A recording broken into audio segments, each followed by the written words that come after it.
لجپال جدا رکھوالا ہے انہوں کون مٹاون والا ہے انہوں کون مٹاون والا ہے. سامعین محترم، آج بھی علامہ صاحب آئے ہوئے تھے. محمد عثمان نواز کے 40ویں کا پروگرام تھا. تو حدیث پاک بیان کر رہے تھے کہ قیامت کا دن ہوگا، حضور علیہ السلام اپنی امت کے لیے شفاعت کے لیے سر سجدے میں رکھ دیں گے اور اللہ پاک فرمائیں گے ارفع رأسک، اے محبوب اپنا سر اٹھائیے. سل توتا، محبوب جو مانگ تجھے دیا جائے گا. تو آقا علیہ السلام اللہ پاک کی بارگاہ میں یہ عرض کریں گے کہ باری تعالیٰ میرے جو گناہگار امتی ہیں، کچھ تو وہ تھے جو نیکوکار تھے، اپنے نیک اعمال کی وجہ سے آج جنت کی بہاروں کے مزے لے رہے ہیں، مگر وہ میرے امتی جو اعمال میں تھوڑے کمزور تھے، باری تعالیٰ وہ جہنم کی آگ میں جل رہے ہیں. میں چاہتا یہ ہوں کہ ان کو بھی نکال کے جنت میں لے جاؤں. تو اللہ پاک آقا علیہ السلام کو یہ اذن عطا کریں گے کہ جا محبوب، جو تیرے گناہگار امتی جہنم کی آگ میں جل رہے ہیں ان کو جہنم سے نکال کر جنت میں لے جا. آقا علیہ السلام فرماتے ہیں کہ جب میں یہ کام کر چکوں گا پھر اللہ کے حضور سجدہ ریز ہو جاؤں گا. تو اللہ پاک فرمائیں گے محبوب اب کیا مانگتا ہے؟ تو میں اللہ کی بارگاہ میں عرض کروں گا کہ باری تعالیٰ کچھ لوگ تو وہ تھے جو تھوڑے ایمان والے تھے، انہیں میں نکال کر لے گیا، اب اس سے کم ایمان والے بھی جہنم کی آگ میں جل رہے ہیں. اللہ پاک ارشاد فرمائیں گے کہ ان کو بھی نکال کر جنت میں لے جا. اور آقا علیہ السلام فرماتے ہیں میں پھر سجدے میں ہوں گا. باری تعالیٰ پوچھے گا محبوب اب کیا مانگتا ہے؟ تو آقا علیہ السلام اللہ کی بارگاہ میں عرض کریں گے باری تعالیٰ وہ جو پہلے ایمان والے میں لے کے گیا تھا ان سے کم تر ابھی جہنم کی آگ میں جل رہے ہیں. پھر اللہ پاک فرمائیں گے کہ جا محبوب جس نے تیرا اور میرا کلمہ پڑھ لیا ان سب کو جہنم کی آگ سے نکال کر جنت کی ہوا میں.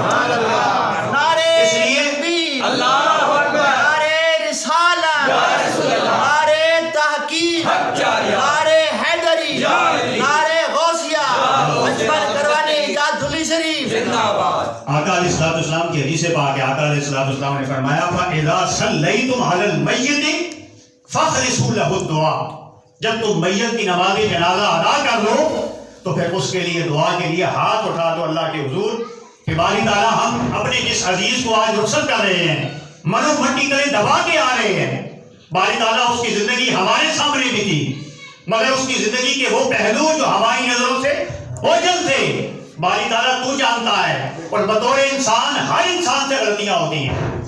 کچھ انسان غلطیاں جان کے کرتا ہے اور کچھ غلطیاں لاشعوری میں ہو جاتی ہیں. باری تعالیٰ ہم تیری بارگاہ میں دعا کے لیے ہاتھ اٹھائے بیٹھے ہیں، تیرے محبوب کا وسیلہ تیری بارگاہ میں پیش کرتے ہیں، تیرے محبوب کی آل کا وسیلہ تیری بارگاہ میں پیش کرتے ہیں اور تیرے محبوب کے اصحاب کا وسیلہ تیری بارگاہ میں پیش کرتے ہیں. جب ان مبارک ہستیوں کا وسیلہ ہم رب کی بارگاہ میں پیش کرتے ہیں تو رب اپنے فضل سے، اپنی کرم سے، اپنی رحمت سے اس کے گناہوں کی معافی عطا کرتا ہے. رحمت کے پانی سے اس کے گناہوں کو دھو ڈالتا ہے اور جنت اس کا مقدر بنا دیتا ہے. دوستان محترم، سامعین محترم، یہ اصال ثواب کی محفل ہے.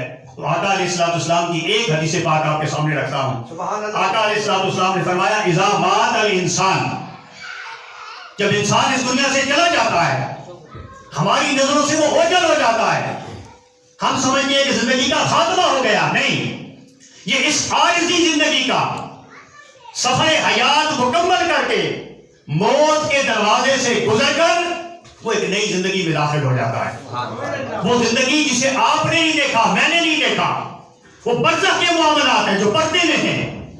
کاش کہ کبھی جانے والا اگر نیکوکار بھی ہوتا اور وہ اس قابل ہوتا کہ واپس آ کر بتائے کہ حضور کی محبت میں، حضور کے ادب میں، حضور کی تعظیم میں، حضور کے عشق میں جو میری زندگی گزری اللہ نے مجھے کیا صلہ عطا کیا. اور اگر گناہگار کو بھی اجازت ہوتی کہ وہ دنیا میں واپس آ سکتا تو وہ آ کے ہمیں بتاتا کہ میری غلطیوں کی وجہ سے، کوتاہیوں کی وجہ سے، شہکاریوں کی وجہ سے میں اللہ کے کس عذاب میں گرفتار ہوں. تو آقا علیہ السلام نے فرمایا اذا مات الانسان انقطع عمله، جب انسان دنیا سے چلا جاتا ہے تو پھر اس کے اعمال کا سلسلہ منقطع ہو جاتا ہے. یہ دارالعمل ہے یہ زندگی کہ انسان یہاں پر اچھے یا برے عمل کرتا ہے اور وہ دارالجزا ہے حضرت ذُنُّون مصری رضی اللہ تعالیٰ عنہ مشہور تابعی ہیں، اللہ کے ولی ہیں.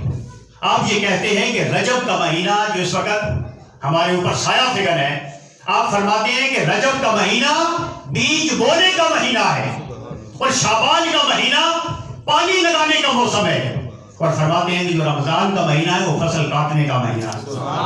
اور آقا علیہ الصلوۃ والسلام رجب المرجب کے حوالے سے آقا فرماتے تھے اللہم بلغنا رجب و شعبان، اور یا باری تعالیٰ ہمیں تو نے رجب عطا کیا، اس میں برکت عطا فرما، ہمیں شعبان بھی عطا کر اور پھر رمضان بھی عطا کر. تو آقا علیہ الصلوۃ والسلام نے ارشاد فرمایا کہ اذا مات الانسان انقطع عملہ، جب انسان دنیا سے چلا جاتا ہے اس کے اعمال کا سلسلہ بند ہو جاتا ہے، الا من ثلاث، مگر تین چیزیں پھر بھی قائم رہتی ہیں، الا من صدقۃ جاریہ، اگر تو وہ صدقہ جاریہ کر جاتا ہے، کوئی مسجد بنوا جاتا ہے، کوئی ہسپتال بنوا جاتا ہے، کوئی ڈسپنسری بنوا جاتا ہے، کوئی راستہ بنوا جاتا ہے، سڑک بنوا جاتا ہے، بچوں کے لیے سکول بنوا جاتا ہے. آقا علیہ الصلوۃ والسلام نے فرمایا جب تک اس ہسپتال سے لوگ شفا یابی حاصل کرتے رہیں گے قیامت تک اس کو ثواب ملتا رہے گا. اور اگر وہ کوئی نہر کھلوا جاتا ہے، کنواں کھلوا جاتا ہے، جب تک لوگ اس کنویں سے سیراب ہوتے رہیں گے قبر میں اس کو ثواب ملتا رہے گا. کیونکہ اصال ثواب کی محفل ہے کہ کیا ثواب پہنچتا ہے کہ نہیں پہنچتا. تو آقا نے فرمایا کہ مرنے والے کے بعد وہ جو نیک عمل کر گیا دنیا کے اندر صدقہ جاریہ چھوڑ گیا، اس کا صلہ بھی اللہ اسے قبر میں عطا کرتا ہے. اور پھر آقا علیہ الصلوۃ والسلام نے فرمایا او علم ينتفع به، یا وہ کسی کو کوئی علم دے گیا